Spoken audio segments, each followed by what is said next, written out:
అంటే ఇది హైడ్రా మనకి హైడ్రా లాంటి వ్యవస్థ ఇప్పుడు ఒకటి prevention is better than cure కదండి.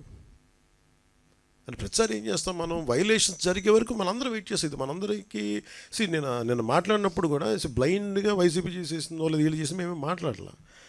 అట్లీస్ట్ మీరు వచ్చి కరెక్ట్ చేయాలి కదా. మేమనేది గత 20-30 సంవత్సరాలుగా మీరు చాలా సక్సెస్ఫుల్ ప్రభుత్వాలు. ఇప్పుడు నేను ఎవరో ఒక ఎక్స్ వచ్చి ఒక వైలేట్ చేస్తాడు, ఇంకొక వై వచ్చి ఇంకో వైలేట్ చేసుకుంటే ఇట్లాగా ఒక 10,000 మంది వచ్చి ఒక వైలేషన్ జరిగితే బుడమేరు పరివాహక ప్రాంతం అంతా ఇళ్ళు కట్టేశారు.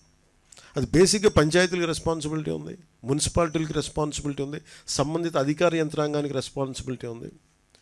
ఈ రోజున మనకి ఈ హైడ్రా లాంటిది వచ్చి కొట్టేయచ్చని అసలు కొట్టక ముందు ఉదాహరణకు నేను హైదరాబాద్లో చూసేవాడిని. అది హైదరాబాద్లో చూస్తున్నా నాకు అనిపించింది, నదీ పరివాహక ప్రాంతాలు కదా, చెరువు ప్రాంతాలు కదా, ఇల్లు కట్టేస్తున్నారు ఏంటి, ఇది ఇబ్బంది అవుదా అనుకున్నాం. మేము కట్టేసాం, ఇల్లు కట్టేసాం, బిల్డింగ్లు కట్టేశారు. అంటే మీరు డ్యామేజ్ జరుగుతున్నప్పుడు అందరూ కామ్గా, డ్యామేజ్ జరిగింది అన్ని కట్టేసిన తర్వాత నేను నిన్న మాట్లాడింది అందుకే it will become a social issue అని చెప్పాను. చాలామంది ఆర్థిక పరిస్థితులు చిన్న భిన్నం అయిపోతాయి. అలాంటి వాళ్ళకి ఏం చెప్పాలి, ముందే ఇది చాలా స్ట్రిక్ట్ గైడ్లైన్స్. అందుకనే bureaucracy should be extremely alert and powerful. వాళ్ళ బాధ్యత వాళ్ళు నిర్వర్తించాలి. అందుకని ఇప్పుడు రేవంత్ రెడ్డి గారు మా ముఖ్యమంత్రి వచ్చి ఇప్పుడు ఏమంటారు, కొట్టేస్తూ ఉంటారు. ఆయన చేస్తున్న రైటే, మనం కూడా చెయ్యాలి. అంటే అది కూర్చోబెట్టి అది ఎలాంటి ఇష్యూస్ ఉంటాయో తెలియదు. Lot of social issues, lot of social tensions ఉంటాయి దీనికి.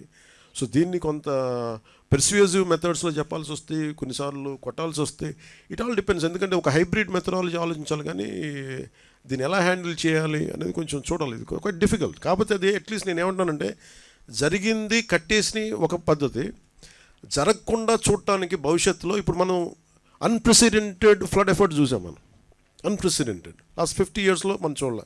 ఇంకొన్ని డేటా ప్రకారం 200 ఇయర్స్లో కూడా కొన్ని ఈ ఏరియాలో చూడలేదని రికార్డ్స్లో ఉన్నాయి. ఇందాక పొద్దున్న చూస్తూ ఉంటాయి. So for example let us take 50 years record. ఈ 50 సంవత్సరాలు ఇంత అబ్నార్మల్ మనకి ఇలాంటి ఫ్లడ్ సిచ్యువేషన్ రాలే.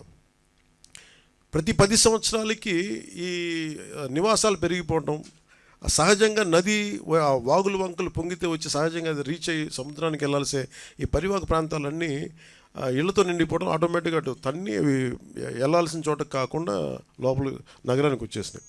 సో దీనికి ఒక్క మెథడ్ ఏంటంటే, నేను మాట్లాడుతున్నప్పుడు కూడా ఈరోజు మనం ఒక వరద వచ్చింది మాట్లాడుతున్న ప్రిన్సిపల్ సెక్రటరీ గారితో కూడా అదే, మన శశిభూషణ్ గారితో అదే ప్రత్యేకంగా చెప్పడం జరిగింది. ఈరోజు మన వరదలు వచ్చినాయి, ఓకే మనం కరెక్ట్ చేస్తాం, ముందుకెళ్తాం.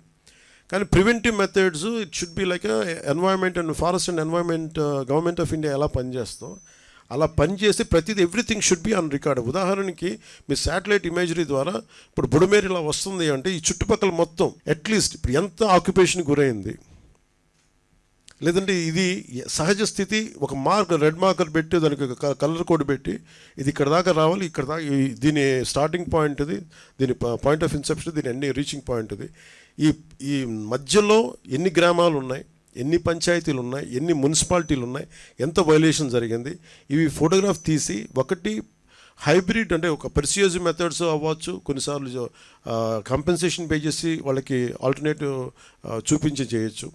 ఏదో ఒక 2-3 అంటే మన హైడ్రా లాగా ఒక్కటే నాకు తెలుసు పనిచేస్తుంది నేను అనుకోవట్లేదు, ఎందుకు కోర్ట్స్కి వెళ్ళినప్పుడు ఎన్ని ఉంటాయి. బట్ ఏ సంథింగ్ ఒక హైడ్రా అనేది ఖచ్చితంగా అలాంటి యాక్షన్ ఖచ్చితంగా ఉండాలి, అది ఒకటి ఖచ్చితంగా ఉండాలి. చాలామంది మనకి చూస్తే చెరువులు ఆక్యుపై చేశారు, చాలామంది నాయకులు ఆక్యుపై చేశారు. అవి ఎలా కొట్టాలి, వాళ్ళకి కూర్చోబెడితే ఎవ్రీవన్ ఈజ్ పవర్ఫుల్ ఆ ఏరియాల్లో. సో వాళ్ళని కూర్చోబెట్టి కొంత కన్విన్స్ చేయాల్సి వస్తే, వాళ్ళని విల్ఫుల్గా మన భూదాన్ మూమెంట్ లాగా వారు సొంత భూములు ఇచ్చారు, మనకి భూదాన్ మూమెంట్ అలాగా వీళ్ళు చేసిన వయలేషన్స్ని వీళ్ళే స్వచ్ఛందంగా ఒప్పుకొని బయటికి వెళ్ళిపోయి ఇల్లు వాళ్ళే కూలు కొట్టేసుకోవటం, అలాంటిది ఒక మెథడాలజీ. లేదంటే మిడిల్ క్లాస్ ఉంటారు, వాళ్ళు తెలియదు, వాళ్ళ అపార్ట్మెంట్ లేదు, డబ్బులు దొరుకుతుంటే ఇల్లు కట్టేసి ఉంటారు, వాళ్ళు నలిగిపోతారు. సో వాళ్ళకి ఏం చేయాలి, ఇట్లాగే చాలామందిని ఒక హ్యూమనిటేరియన్ ఆస్పెక్ట్ కూడా దీంట్లో చూడాలి. చాలామంది వాళ్ళు రిటైర్మెంట్ డబ్బులన్నీ పెట్టి వచ్చిన అపార్ట్మెంట్ కొనుక్కుంటారు.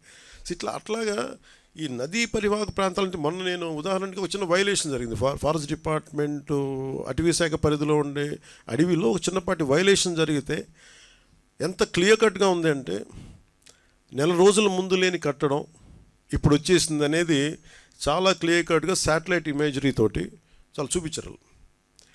అలాంటిది మనకు మెథడాలజీ ఉంది. కర్ణాటకకి వెళ్ళినా ఈవెన్ ఒక చెట్టు పడిపోతే తేడా తెలిసిపోద్ది.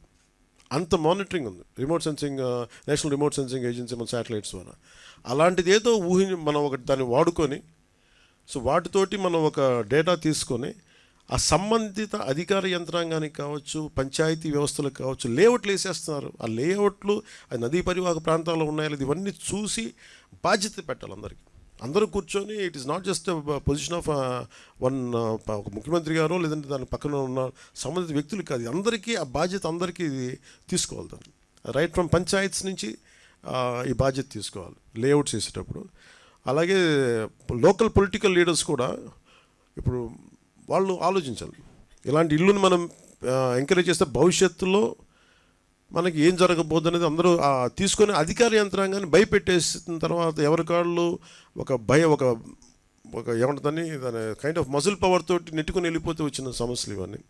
అలాంటివి చేయాలంటే we have to empower bureaucracy, we have to tell them it is their right to why they should stop it. వాళ్ళకి ఎందుకు కట్టకూడదు అనేది మనం ఎంపవర్ చెయ్యి. పొలిటికల్ లీడర్షిప్ వాళ్ళకి అండగా నిలబడకపోతే మటుకు ఇలాంటి వైలేషన్స్ మేము ఒక 10 years తర్వాత, ఒక 15 years తర్వాత, 20 years తర్వాత ఇంకో ప్రభుత్వం వచ్చినా కానీ ఉదాహరణకి రాదనుకోండి, బట్ చెప్తున్నాను, మనిషి ఆశావాది కదా.